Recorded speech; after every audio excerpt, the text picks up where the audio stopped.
Dati, akala ko ordinaryo lang ang buhay. Hanggang sa dumating ka. Hindi ko akalain na ganito pala kasaya ang magkaroon ng anak. Yung kahit pagod ka, isang ngiti niya, tanggal lahat.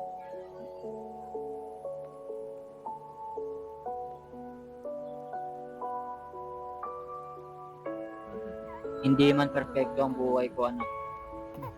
Pero nang dahil sa'yo, kompleto na ako.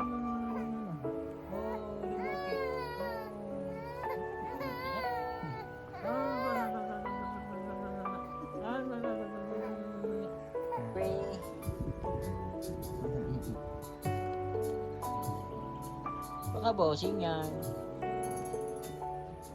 Lang si bossing dyan. You miss daddy.